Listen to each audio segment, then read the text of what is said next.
to achieve cheap political points. Cheap political points? Yes. You say the FBI knows that you are innocent? They know that. You make it sound like you're the victim here. Exactly. Behind every murder, there's a mind that conceived it. Amina later wrote, you intended to sell them to the highest bidder. Okay. What do you think about Very that? funny. Did you kill your daughters to shut them up? Oh, this is not truth. This is just accusation. The mind behind the murders of 2 teenage girls in Texas belongs to Yaser Said, their father. It's called an honor killing. Honor killing. Honor killings. Oh my God, I just realized I'm recording. Nicely. Said is now on the FBI's 10 most wanted list. We have no indications where he may be or where he has gone to.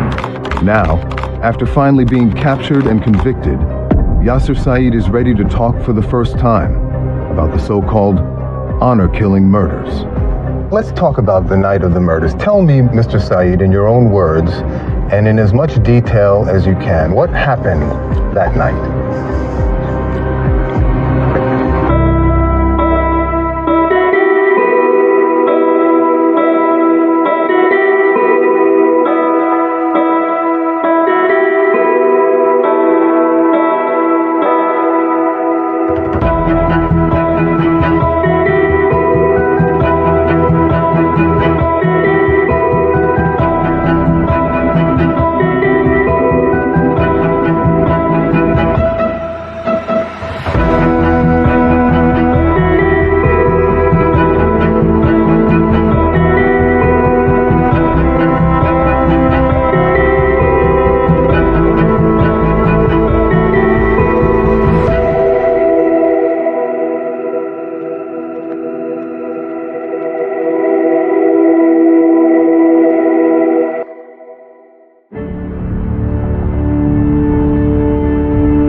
It's easy to get lost in Texas. You can disappear among the crisscrossing interstates and the vast empty landscapes. I'm on my way to confront a man who did just that. For years, Yaser Said was one of America's most wanted, a fugitive hiding somewhere between the Texas tumbleweed. But before he vanished, this father of 3 did something I couldn't fathom.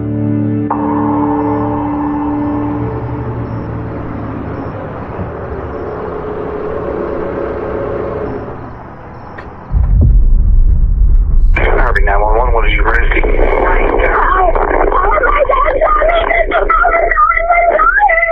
What's going on, ma'am? I'm dying, not more job. Oh my God.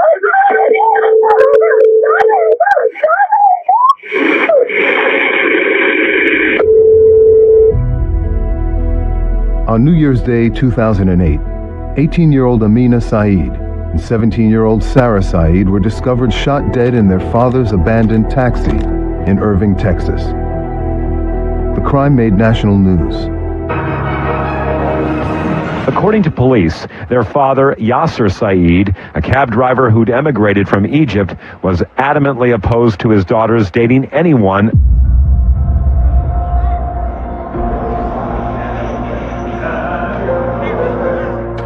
Their murders were dubbed honor killings in the media. It's called an honor killing. Honor killing. Honor killings.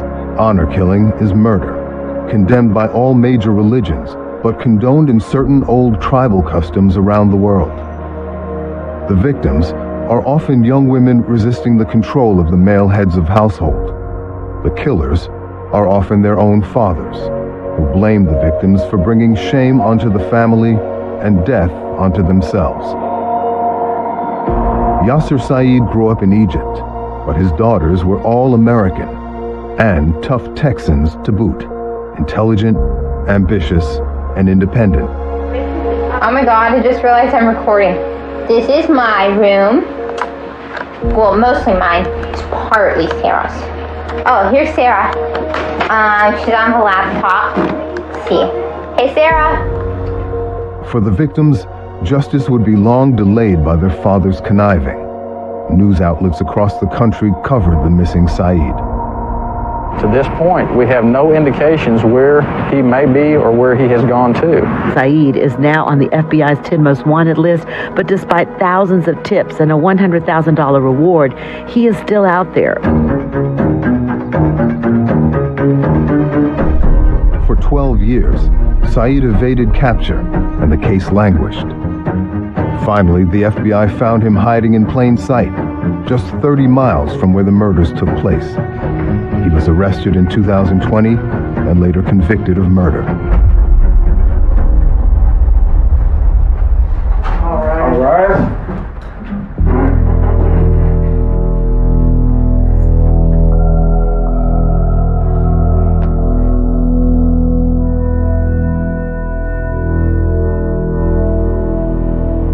I'm driving east from San Antonio. At the end of this lonely highway is the man responsible for Amina and Sarah's horrific deaths. Yaser Said has agreed to be interviewed here for the first time. And after hiding quietly as a fugitive for more than a decade, today he says he's going to talk. And I'm going to get inside the mind of a murderer. The heinous, horrific nature of some crimes. Those are difficult things for people to understand. Abducting, torturing, and murdering a child. How could someone do that? I spent well over 2,000 hours conducting face-to-face examinations of violent criminal offenders, particularly murderers. It's important for people to understand how these individuals think, how they process information, what their emotional reactions are, or what their lack of emotional reactions are.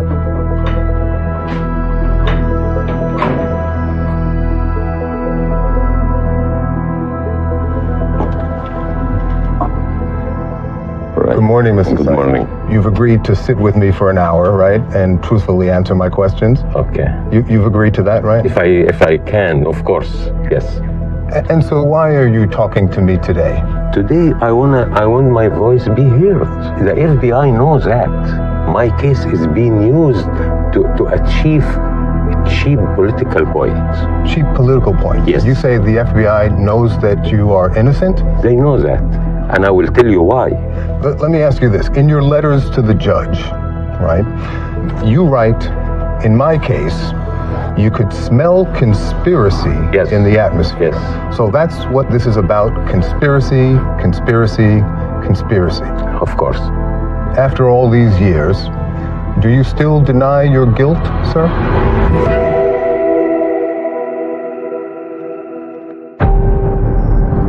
Harvey 911, what is your emergency?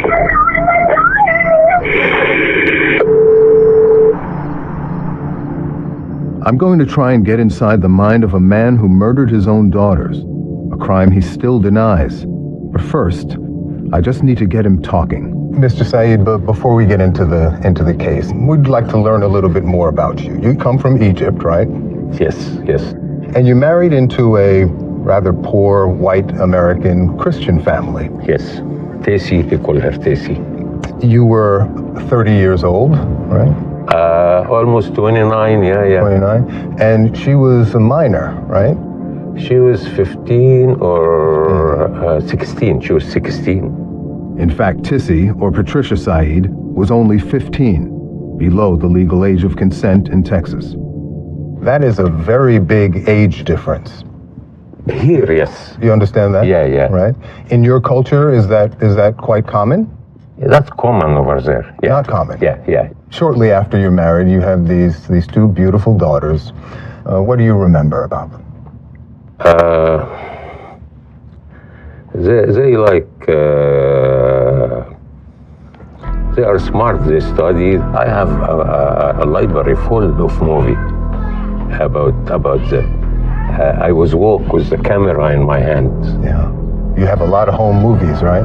About almost 100. 100. I remember you talked about that in court. You talked about how these home videos show what a loving father exactly you were. If this, how this people, you can tell if you look to the kid's face, You can tell if this kid's happy or he have a problem. You can tell. Yaser Said's home videos ended up in the possession of a documentary filmmaker named Nina Najad, who set out to tell the girl's story while Said was still in hiding. We wanted the nation to know who he was and what he had done. He was obsessed with videotaping, mostly the girls. It was a great insight into not just their lives, but also into Yaser Said and just his perversions, his control. Yes, I will. It was definitely a treasure trove of information. What was Amina like growing up? She's a normal teenager. She's okay. She's smart, and I really they are good kids. That's what I'm saying. Yeah. And Sarah, what was she like? It's the same. She and her sister, they are very close. I noticed a shift in Said's demeanor when I asked him to describe his daughters. His eyes wandered. His voice got quiet. He lost the excitement he'd shown over his home movie collection. These small or micro gestures can be revealing about the mind of a murderer, says Robert Hanlon of Northwestern University Medical School, who reviewed our interview and studied the case. Father actually is example for his kids. The father's an example. And they never saw me like doing something wrong, going to nightclub or drunk, have habit to drink, or alcoholic or drugs, do drugs. Like, they didn't see that. I consider myself example for them. He's not interested in discussing these types of family issues. He wants to talk about himself. This man is extremely egotistical and self-centered.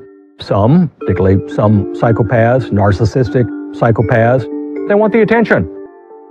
Now, your daughters were born and raised in Texas, right? And they were becoming naturally more Americanized, and that was a problem for you, right?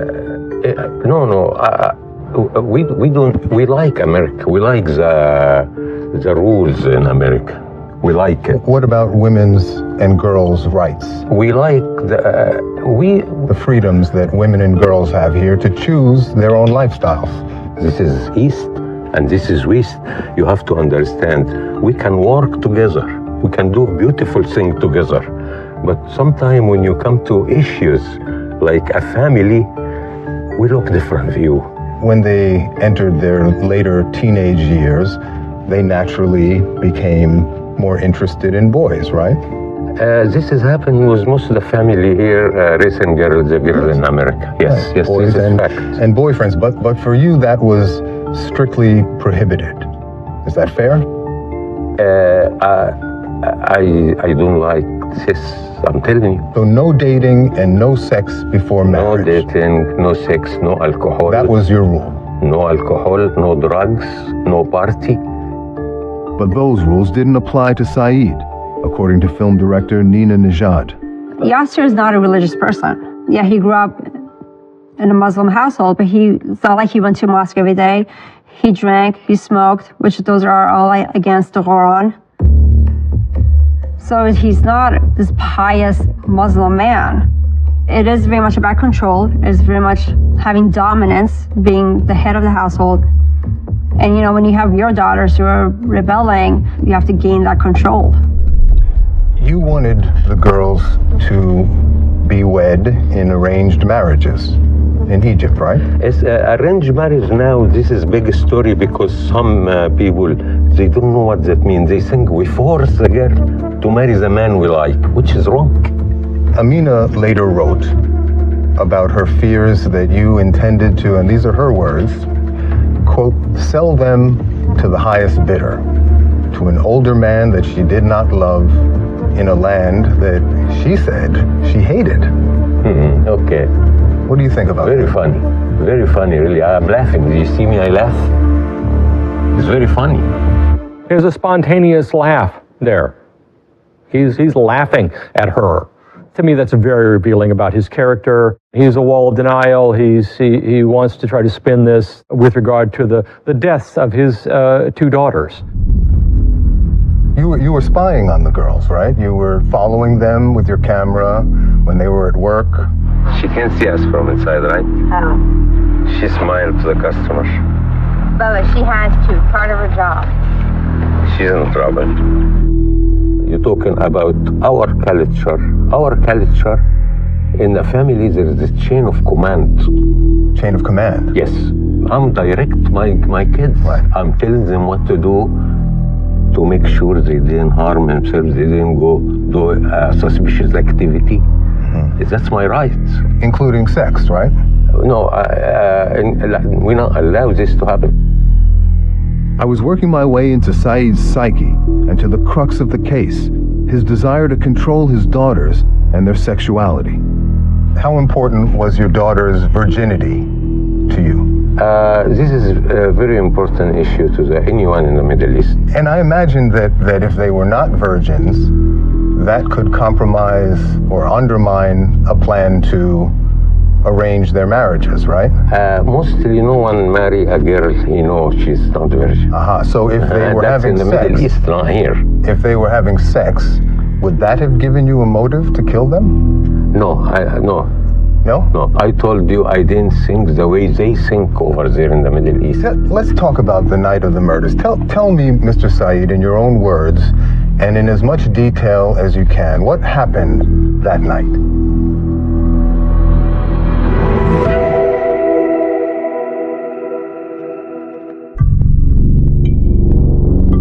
Yaser Said's daughters left a trail of incriminating evidence in the weeks before he killed them on New Year's Day 2008. On December 24th, Amina and Sarah told people, including their mother, that you threatened Amina with a gun, you threatened to kill her. She told the teacher she was going to run away because her father would kill her if he found her, right? They left the home. No, I didn't do any threats to my family. Well, then why would they lie about that? Should we not believe their own words? This was December the 21st of 2007, correct? That is correct. It turns out Amina and Sarah had confided in a teacher about their father's violent threats and their plan to escape. Hey, Miss Hopkins, it's Amina. Sarah and I were talking, and we're having a lot of issues at home. We both decided that you're the only person that we can 100% trust. God, I am so scared right now, it's crazy. My dad began checking phone records, and he took my sister in the room and specifically threatened to, quote, hurt her very badly, close quote, if she didn't tell us what was going on. And in the body of this email were these things that Sarah and Amina had talked to you before. Yes. They ran away in fear for their lives of what you would do to them. You don't deny that, right? They did leave the home and run away. First, this day, it was to me a normal day. I'm going to work and suddenly the phone battery is go down. And I decide to go home. To fix it, I got spare. And I find my son sitting in the driveway. He said, Tessy, she takes the girls and I don't know where they go. They ran away because they were afraid, according to that's what Amina's note. That's what I don't know yet. They are running away. I don't know yet because there is no fighting, no problem, no nothing. In fact, after years of abuse and recent threats from their father, Amina and Sarah, along with their mother Patricia, secretly fled the Said home on Christmas Day 2007, hoping to start a new life. Sarah was dating a boy named Eddie, and Amina had a friend, Eric. In December, Eddie and Eric decided to help the girls leave. They eventually do get an apartment together, all of them. But after just 1 week, their mother tricked the girls into returning home to their father. Patricia wants to go back to put flowers on her mother's grave. Amina ends up going to a friend's house, and Patricia takes Sarah home. That's when Amina finds out that her mom actually lied, that she was never planning on visiting the grandmother's gravesite, that they were actually going back to Yaser. And that's when it all happened after that.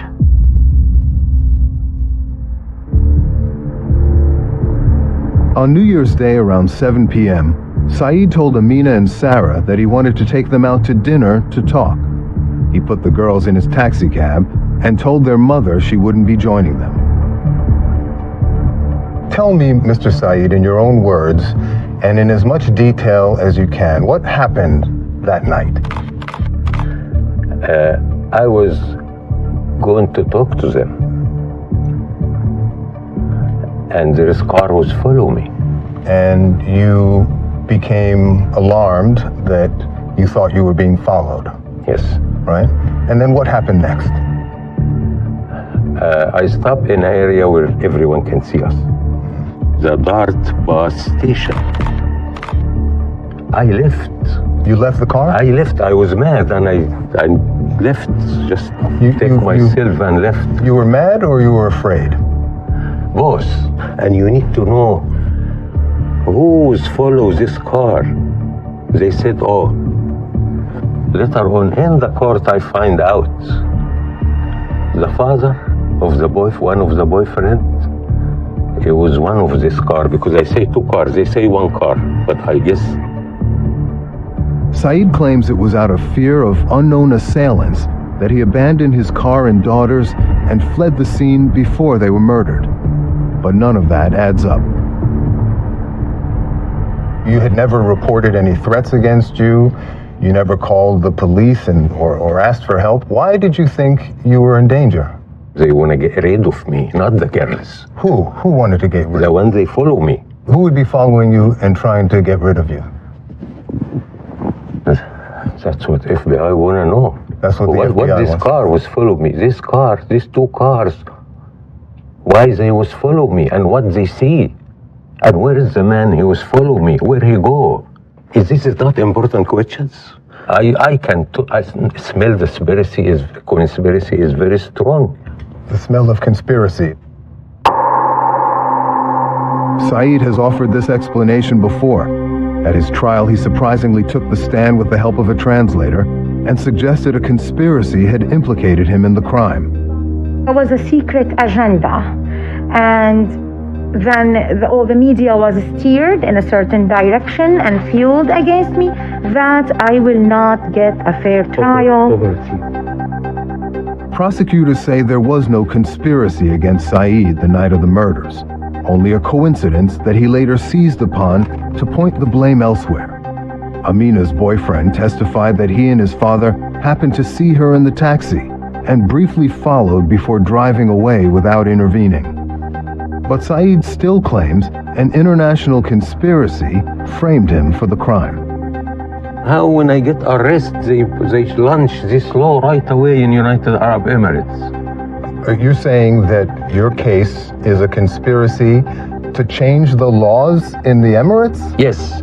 That's absurd. Phone records from the night of the shootings leave no doubt about Said's bizarre alibi. Said answered a call from the girl's mother at exactly 7:29, still with the car and his daughters. He made no mention of any threat or cars following him.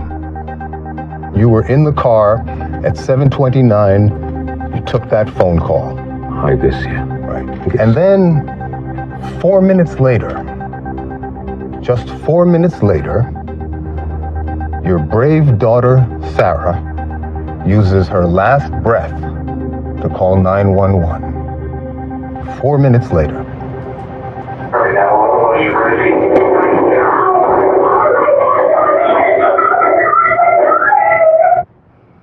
So this elaborate conspiracy you talk about would have had to happen between 7:29 and 7:33. I'm not sure about the time. You had a gun, a firearm in the car? No, I was not have the gun in the car. I wish I have it. But your testimony in court, you acknowledged leaving the gun in the car. So, what did you do with your gun? Because it's a dangerous area where I'm going to work at night, I would take my gun with me and place it between the seat and the cubby. But not every day. You left the gun in the car, is that what you're saying? Yes. Why would you leave your gun behind? At this time, you didn't think about gun. You think about to run for your life. You were running for your life? Yes. And you didn't think to keep your gun to protect yourself? There are so many contradictions in your story. That's why I'm asking you. You sensed danger, but you left your girls to face it on their own. I never thought it would go that far. You never thought they would go that far? Shooting, I thought I'm the one they target me, not the girls. But how would you know? If you didn't know who was after you, you didn't know why, then you thought there was a threat, but you left your girls to face it themselves? What father would leave his girls behind to face danger on their own? Well, this was a mistake. I said I'm not supposed to stop to begin with. I said that. But the issue is, where is the camera? Why they don't want to see the camera? The surveillance camera.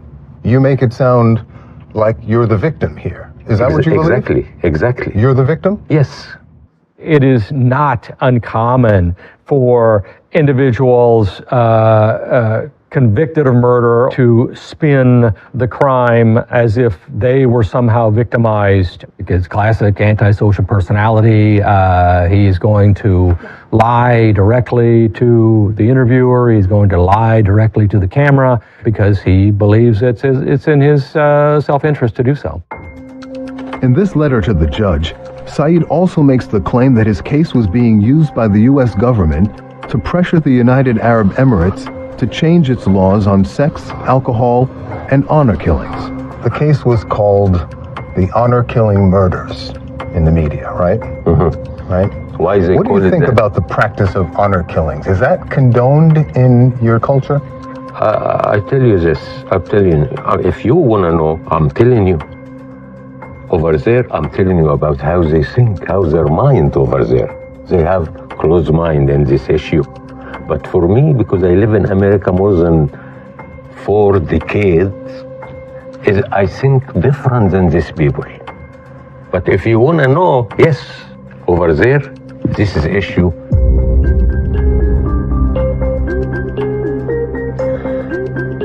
So an honor killing is essentially if you do anything to dishonor the family. So basically anything that brings shame to the family, especially as a woman or as a young girl. In order to restore the honor back to the family, basically have to kill you. It's your life for the honor. The victims tend to be individuals who are defiant and unwilling to follow the commands of the father figure or the adult male who expects the child to marry someone that has been chosen by the father. Although sometimes associated with Muslim countries, the practice of honor killing has no basis in religion. It originates in certain tribal cultures around the world.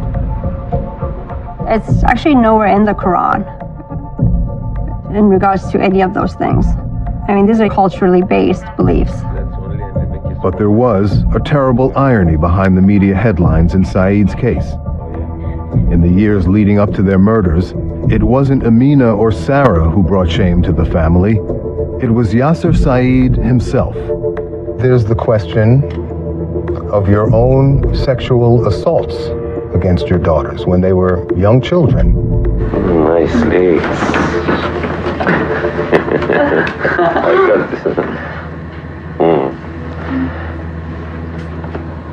Take this blanket from this one in the back. No! Go. No! Get away! Take. No! Get out! Here's the other one. Get out!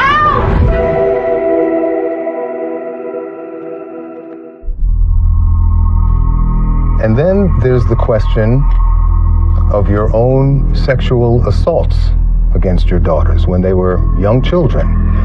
Did this court say that? This is accusation. Why you bring accusations? It's not just an accusation. You were investigated for it. If you have something against me, why you bring accusation? No, because it's part of the record. It's not just an accusation. You were actually investigated and indicted for it. Indicted? I go to jail. You were indicted for 2 counts for penetration of the vagina and or wait a anus minute, of wait a a minute. child by penis and or finger. No. This is all fake. This is false. These are lies? What you mean? Why I didn't go to jail for it? Wow, look at these eyes. If I put my eye on you. I'm gonna get sick now. Okay, turn it off, Dad.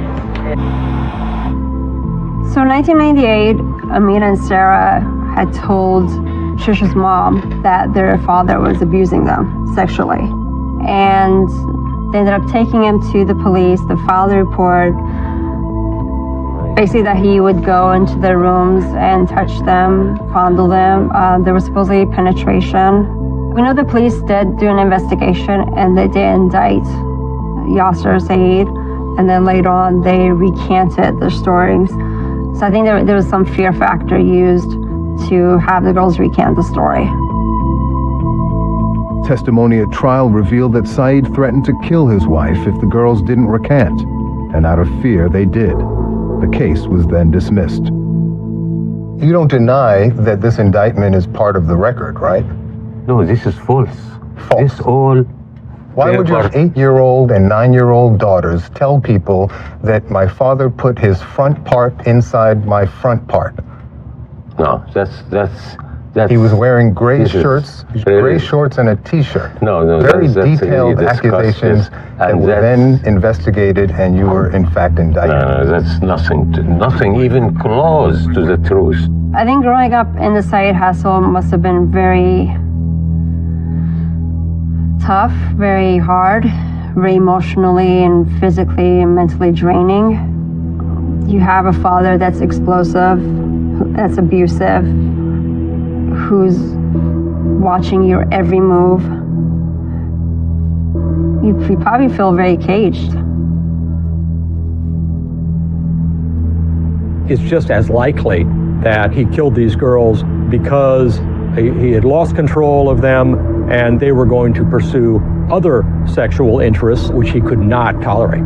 That to me is very different than the concept of honor killing.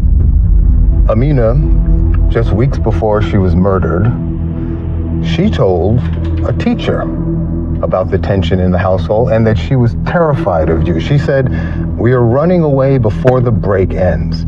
I know he will search for us until he finds us, and he will, without any drama or doubt, kill us." She's talking about you. Well, I don't think this is true. You don't believe that? No, I didn't believe that. It's in an email she wrote to a teacher. I don't know how this email is made, and I don't know if it's real or not. You think it could be a fake? I think so. Really? I think so, yes. Would that have given you a motive to kill them? Not because of their disgraceful behavior, but to cover up your own disgraceful behavior. Amina was talking about your sexual abuse of her again. And she told the teacher that when we were younger, he used to do things, and he started hinting at them again. Did you kill your daughters to shut them up from making these accusations? All this is not truth. This is just accusation. Why in a serious case like this? These are her words, what sir. you bring accusation. These are Amina's words. She said. He said. We're talking about your daughter, Amina. Huh? These are her words. No. I didn't believe that's even her word. You don't believe it? I didn't believe it. No, sorry. Okay. Sorry, I didn't believe this paper. I don't know. You still say this is a political conspiracy. Even with all this evidence, let me ask you this, Mr. Said, because your story defies logic and common sense, and frankly, all belief. I'm not even sure you believe it.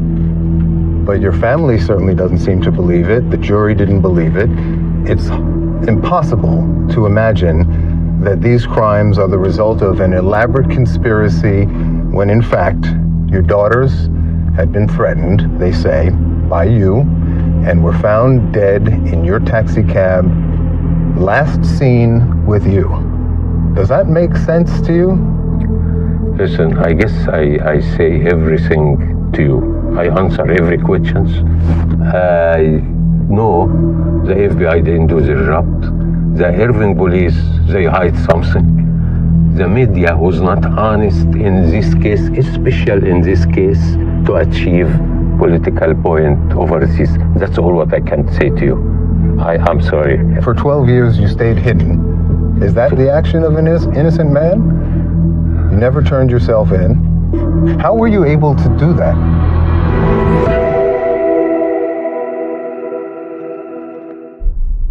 Immediately after the murders, you disappear for 12 years. You didn't even go to the funerals to mourn them. Go to a funeral? Yes. I will not get fair trial. That's why. But you disappeared even before there were media reports. How you want me to go to the funeral? What innocent man would not go to mourn their daughters at their funerals? Most of the people advise me not to go to the funeral. Who told you not to go to the funeral? Huh? Who told you not to go to the funeral? Everybody. Everybody? What do you mean, your family? No, even the community. How were you able to stay hidden for so long? When people around you, when your community know you're not a criminal, you get help from the community. You mean your family? No, the community too, by itself. Oh, no. The Muslim people in your community tell us that you didn't attend mosque. They didn't really know you. You didn't even attend the mosque service for your daughter. So I highly doubt that the mosque helped you. For years, the FBI scanned the globe looking for Said. But filmmaker Nina Najad had a hunch. Could Said be hiding in plain sight, right there in Texas? Went to another brother's house, talked to the daughter briefly, gave her my card, told them what we were doing, and we just really wanted to hear their side of the story. And then later on is when we got the death threats.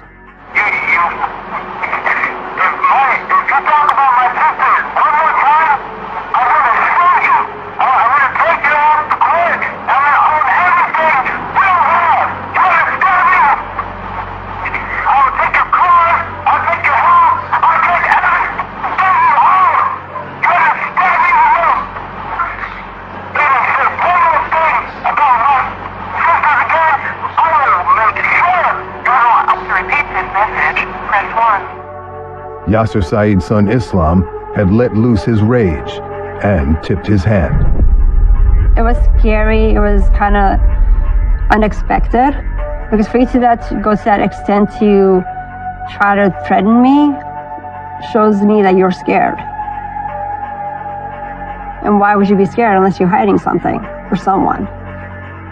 Because they could have just not said anything. Nina Najad's film, The Price of Honor, was released in 2014 and raised awareness that Said was still on the run. When we premiered it in Dallas, we had security because we knew some of his family members were going to be there. That's why we had security. So I know they're aware of the film. The movie helped put Said on the FBI's top 10 most wanted list, and law enforcement soon got a tip about an inconspicuous house in Justin, Texas, just 30 miles from where Amina and Sarah were killed. Police watched the house for several days and finally arrested Yaser Said 12 years after the murders. It's remarkable to me that he was able to maintain his freedom and not be detected by law enforcement as long as he did. This is a fairly smart guy who was able to pull that off. Said's brother Yasin and son Islam orchestrated an elaborate system for supplying the fugitive in his hideout. Both are now serving long sentences in federal prison for aiding and abetting.